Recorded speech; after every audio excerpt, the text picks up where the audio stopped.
مجلس بچاؤ تحریک کے بانی و فارمر MLA غازی ملت الحاج امان اللہ خان صاحب کے کارنامے تو بہت سے ہیں، مگر ان کارناموں میں کا ایک کارنامہ آخری اور تاریخی بنا ہوا ہے جسے ہمارے ملک بھارت میں نہیں بلکہ دنیا بھر میں یاد رکھا گیا ہے، اور دنیا بھر کی میڈیا میں آج بھی ان کا یہ کارنامہ ایک تاریخی بن کر رہ گیا ہے جسے کبھی بھی بھلایا نہیں جا سکتا، کیونکہ مرحوم غازی ملت الحاج امان اللہ خان صاحب نے اپنے انتقال سے قبل کام ہی کچھ ایسا کیا کہ اسے کوئی دوسرا لیڈر کرنا تو دور کی بات ہے، سوچنے کی بھی ہمت نہیں کر سکتا۔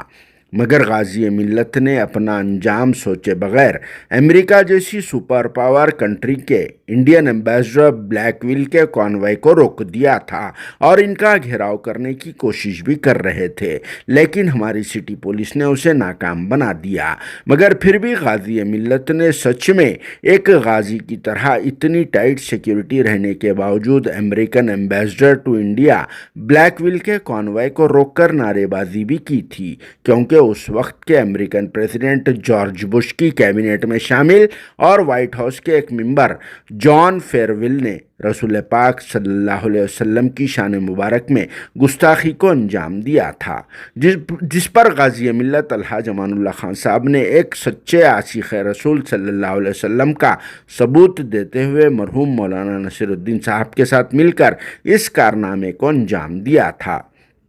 یہ کارنامہ سال 2002 اکتوبر کے مہینے میں کا ہے، جو آپ کے اور ہمارے اولڈ سٹی جہنما کے پاس پیش آیا تھا۔ امریکن ایمبیسڈر بلیک ویل قلعہ گولکنڈہ کا دورہ کرنے کے بعد فلک نما پیلیس دیکھنے کے لیے جا رہے تھے، لیکن غازی ملت امان اللہ خان صاحب اور پھر مولانا نصیر الدین صاحب نے یہ کارنامہ انجام دے کر اس وقت سب کو حیران کر دیا تھا۔ سب سے خاص بات تو یہ بھی ہے کہ اس وقت غازی ملت امان اللہ خان صاحب MLA نہیں تھے، مگر جذبہ ایمانی کے تحت ایک سچے عاشق رسول صلی اللہ علیہ وسلم کا ثبوت پیش کرتے ہوئے امریکن ایمبیسڈر بلیک ویل کو روکنے کی کوشش کر رہے تھے، جس سے اس بات کا بھی اندازہ لگا لیا جا سکتا ہے کہ امان اللہ خان صاحب پاور میں نہیں تھے تو اتنا بڑا کام کر دیے اور پھر اس فانی دنیا سے رخصت ہو گئے۔ جب وہ MLA تھے تو ان کی دلیری کا کیا حال تھا ہوگا؟ کامنٹ باکس میں آپ لوگ ضرور جواب لکھ دینا۔